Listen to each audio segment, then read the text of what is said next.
नमस्कार मित्रों, भाद्र मास की शुक्ल पक्ष की गणेश चतुर्थी पर आप गणेश जी को 1 दिन के लिए, 5 दिन के लिए, 3 दिन के लिए, जितनी भी आप लाना चाहते हैं उतने दिन के लिए विराजमान कर सकते हैं। यदि आप 1 दिन के लिए गणेश जी ला रहे हैं तब भी यही विधि रहेगी, और जब आप 11 दिन के लिए गणेश जी ला रहे हैं तब भी सेम ही विधि से स्थापना की जाएगी और हर रोज़ पूजा की जाएगी।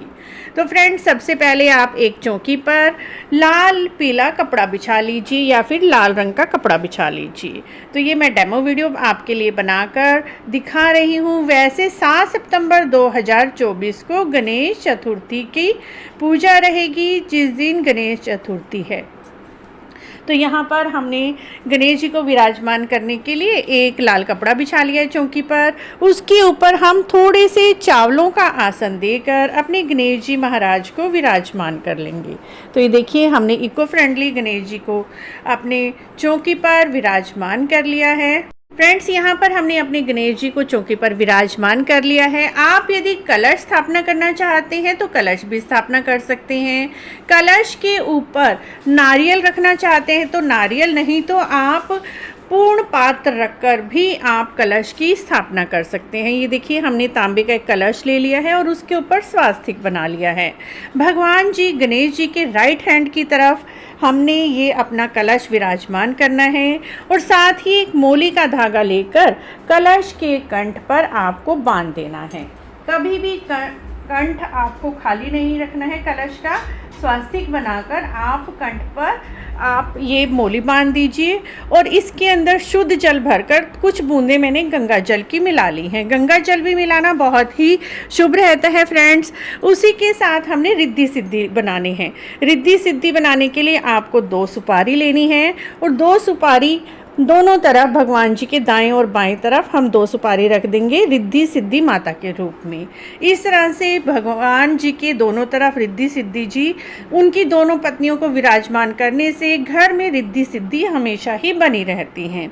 उसके बाद मित्रों, चाहे तो आप इसके अंदर आप पूरी साबुत हल्दी डाल लीजिए, नहीं तो ये पाउडर वाली हल्दी हम कलश के अंदर डाल देंगे, और साथ ही कुछ दाने दुर्वा घास के, 2 चीज़ें डालकर भी आप पूजा कर सकते हैं। तो ये दुर्वा घास हम कलश में डाल देंगे।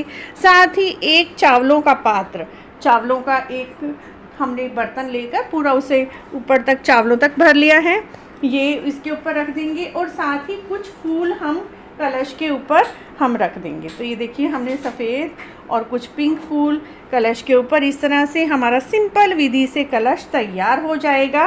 यदि आप आम के पल्लव रखना चाहते हैं तो ठीक है, लेकिन हर जगह पर पंच पल्लव नहीं मिलते, तो आप इस विधि से भी कलश स्थापना कर सकते हैं। उसके बाद फ्रेंड्स, हमने सभी को तिलक करना है और शुद्धिकरण करना है। तो एक हमने जल का लोटा ले लेंगे, और एक फूल लेकर या कोई पत्ता लेकर आप सभी जगह जल छिड़क दीजिए। तो ये हमने फूल ले लिया है, और जहाँ पर भी पूजा स्थल पर हम पूजा करेंगे शुद्धिकरण कर लेंगे, और अपने ऊपर भी जल आपके कुछ छींटे आप लगा लीजिए। इस तरह से शुद्धिकरण करना भी बहुत ही ज़रूरी होता है। उसके बाद फ्रेंड्स, हम सभी जगह चंदन से, रोली से तिलक करेंगे। फ्रेंड्स, सबसे पहले हम चंदन से तिलक करेंगे। देखिए, हमने चंदन ले लिया है पीले वाला।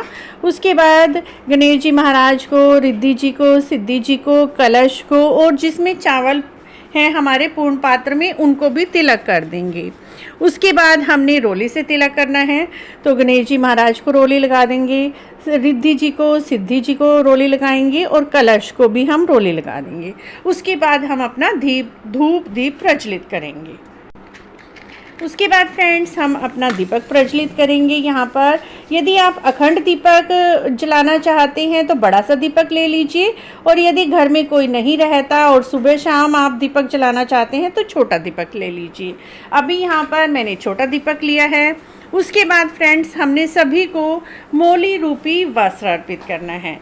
तो सबसे पहले हम अपने गणेश जी महाराज को मोली रूपी वस्त्र अर्पित कर देंगे, और रिद्धि जी और सिद्धि जी को भी हम मोली रूपी वस्त्र अर्पित कर देंगे।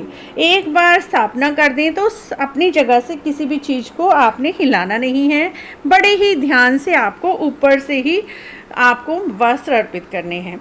उसके बाद देखिए दुर्वा घास की आप 21-31 ये गुच्छी बना लीजिए और भगवान जी को इस तरह से आपको दुर्वा घास अर्पित करनी है। दुर्वा घास तो आपको भगवान गणेश जी को अवश्य ही अर्पित करनी है। इस तरह से मित्रों सिंपल विधि से आप पूजा कर लीजिए। उसके बाद भोग प्रसाद आपको लगाना है। सबसे पहले आपको एक नारियल के अंदर गुड़ रख लीजिए और ये वाला भोग आपको जितने भी दिन आपके गणेश जी आपके घर में रहेंगे उतने दिन ही आपको ये वाला भोग लगा कर रखना है। और फूल आपको मिल जाते हैं तो हर रोज़ नए फूल चढ़ाएं, नहीं तो पहले दिन तो आप भगवान जी को फूल अवश्य ही अर्पित कर दीजिए। जो भी फूल आपको मिल जाते हैं वो फूल हम यहाँ पर अर्पित कर देंगे।